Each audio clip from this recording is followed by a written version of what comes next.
Hello, everyone. Let's get one thing straight right now. 2025 is not the year of the nice girl. You know the one I'm talking about. The girl who says yes when she wants to say no. The girl who apologizes before she even speaks. The one who dims her light so others can shine.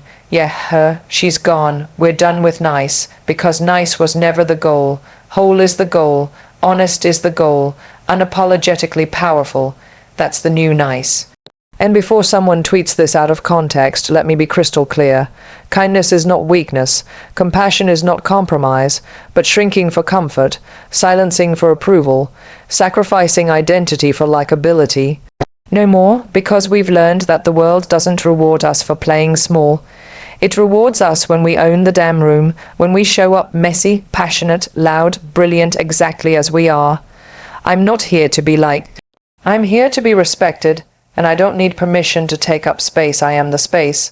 So here's to the girl in 2025 who speaks up when it's uncomfortable, who walks away from anything that doesn't set her soul on fire, who is done apologizing for her ambition, her standards, her voice. Because the truth is, we never needed to be nice. We just needed to be real, and real women, we change the damn world. So cheers to the end of nice. And the rise of the bold, the brave, the badass. No more nice girl in 2025. Just women who know who they are and make no apologies for it. In 2025, we're witnessing a pivotal shift in how women choose to show up in the world. The old narrative of the nice girl is finally being retired. For far too long, women have been conditioned, sometimes subtly, sometimes blatantly, to prioritize being liked over being respected, to be agreeable over assertive, and to seek validation rather than stand firmly in their truth. The idea of being the nice girl has been deeply embedded in our social expectations, often wrapped in praise like she's so sweet, she's easy to work with, or she never causes trouble. But beneath those compliments is a disturbing reality. They reward silence, compliance, and self-erasure. Being nice in this context has often meant biting your tongue in boardrooms, smiling through discomfort, saying yes when every bone in your body screams no. It's meant apologizing for asking questions, for taking up space, for having ambition, for simply existing in your full power. The nice girl archetype isn't about genuine kindness or compassion, it's about control. It's about making women easier to manage, less threatening, more palatable to a world that wasn't built with them in mind. But the women of today, and especially those shaping 2025, have started rejecting that mold. They've realized that niceness, when weaponized as a tool for conformity, comes at a cost. That cost is authenticity, agency, and self-worth. So now the focus is no longer on being liked by everyone. It's about being true to oneself, even if that means ruffling feathers along the way. This transformation isn't about becoming rude or inconsiderate. It's about embracing strength, setting boundaries, and choosing honesty over people pleasing. It's about speaking up when it's uncomfortable, advocating for oneself without guilt, and refusing to be boxed in by outdated expectations. Women are stepping into leadership, demanding equal seats at the table, and when necessary, building their own tables. They're choosing boldness over approval, truth over tact, and presence over permission. The death of the nice girl is the birth of the whole woman, unfiltered, unafraid, and unapologetically herself. It's not a rebellion for the sake of it. It's a reclaiming of voice, of value, of visibility. In this new era, niceness is no longer the currency. Integrity, power, and authenticity are. And in embracing this shift, women are not only freeing themselves, they are redefining what it means to lead, to succeed, and to be fully, fiercely human. So as we move through 2025, the message is clear. The era of the nice girl is over, and in its place rises something far more powerful: women who know their worth, speak their minds, and refuse to apologize for either. Kindness has often been mistaken for weakness, especially when it comes to women. In many spaces, when a woman is gentle, compassionate, or emotionally intelligent, she's perceived as soft, naive, or incapable of handling tough situations. This misconception has lingered for decades, quietly influencing how women are treated in professional environments, relationships, and society at large. But the truth is, Kindness is one of the most powerful forces a person can possess. It requires strength, not the absence of it. Being kind doesn't mean being a pushover. It means choosing grace when it's easier to be cruel. It means having the emotional maturity to lead with empathy, even in high-pressure situations. It's understanding that you can hold your boundaries firmly while still treating people with respect. Real kindness isn't about pleasing others at your own expense. It's about being rooted in your values, showing up with integrity, and refusing to let the world harden your spirit. Unfortunately, the way the world has treated kind women has often been dismissive. We've seen people exploit their goodwill, test their patience, and underestimate their capability. But what we're now recognizing, especially in 2025, is that kindness is not weakness. It's resilience wrapped in compassion. It takes immense courage to stay kind in a world that can be brutal. It takes strength to forgive, to listen, and to try again. It's not the easy way out. It's often the hardest choice to make. Women are now rewriting the script. They're reclaiming kindness as a form of power, not submission. They're saying, yes, I am kind, but I am also fierce. I am compassionate, and I am also assertive. I am understanding, and I am still unshakable. This duality is something society has long struggled to accept, but it's a reality we can no longer ignore. You can be kind and still demand respect. You can care deeply and still stand your ground.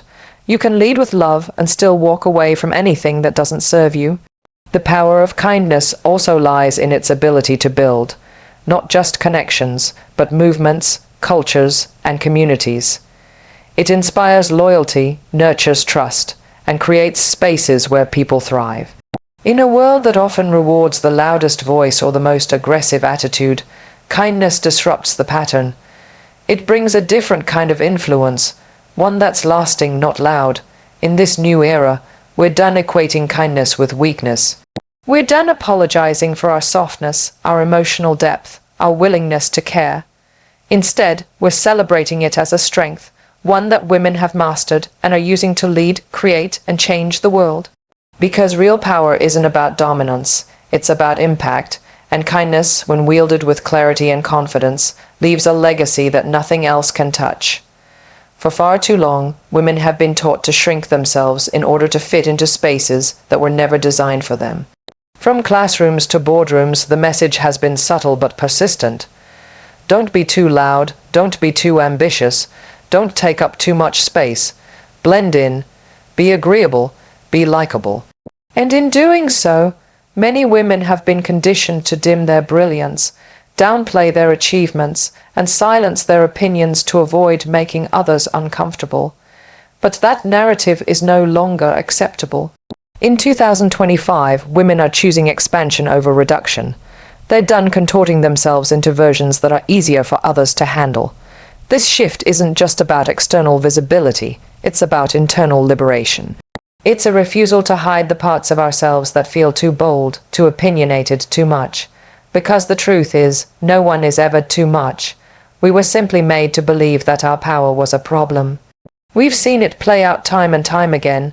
The woman who's told she's intimidating because she speaks with confidence, or the one who's called aggressive for setting clear boundaries. These labels are often just tools of control, designed to keep women small and manageable. But women are no longer subscribing to those definitions. They're redefining what it means to show up fully, without apology. The act of no longer shrinking is not about arrogance or ego. It's about authenticity. It's about honoring your full presence and refusing to hide your light to make others more comfortable in the dark. When women take up space, when they speak without softening their truth, when they lead without minimizing their success, when they dream without limiting themselves, they create a ripple effect. They give permission to others to do the same. And that kind of visibility is revolutionary. This is especially crucial for younger generations who are watching, learning, and shaping their identities. When they see women stand tall, speak clearly, and exist unapologetically, they understand that self-worth doesn't come from shrinking. It comes from standing firm. It becomes clear that the world doesn't need more people who play small to keep others at ease. It needs voices that challenge, that innovate, that disrupt, and that inspire. Taking up space also means emotional and psychological space. It means saying no when something doesn't feel right. It means leaving relationships, jobs, or situations that require you to abandon yourself. It means trusting that your intuition, your desires, and your dreams matter, because they do. In 2025, women aren't waiting for permission to be their full selves. They're not seeking validation for their presence. They're not asking, is this okay? They're saying, this is who I am. And that clarity, that confidence, that refusal to shrink, it's not just powerful. It's transformative. The era of playing small is over. Now is the time to expand, to elevate, and to take up the space we were always meant to fill. In a world that constantly pressures women to be liked, choosing respect over approval is a radical and necessary act. From a young age, many women are taught that being agreeable, pleasant, and non-confrontational will earn them affection and acceptance. The underlying message is clear: likability is currency, and it should be protected at all costs.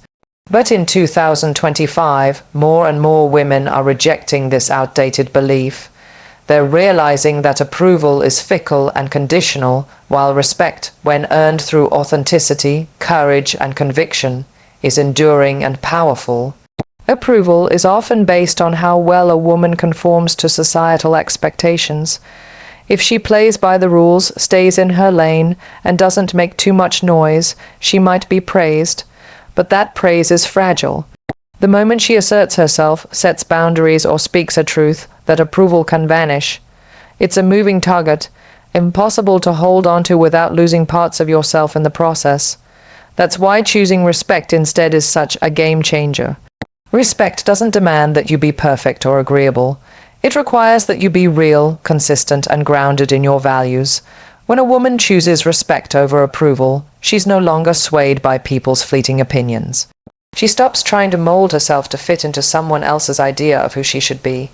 She becomes focused not on being liked, but on being heard, not on making people comfortable, but on speaking the truth, even when it's inconvenient. That shift creates a deeper sense of self-worth, one that doesn't rely on external validation. It's liberating and it's powerful. Respect is also a form of self-protection. When you lead with the need to be liked, you often compromise your boundaries, your voice, and your peace. You end up saying yes when you mean no. You tolerate situations that drain you simply because you fear disappointing others. But when you prioritize respect, you start making decisions that honor your energy, your time, and your truth. You become less afraid of rejection and more focused on alignment. There's also a difference in how others respond to a woman who chooses respect over approval. She commands attention not because she's loud, but because she's clear. People may not always agree with her, but they listen. They recognize that she's not performing for applause. She's showing up with purpose. That kind of presence is magnetic. It builds credibility, trust, and influence in ways that shallow approval never could.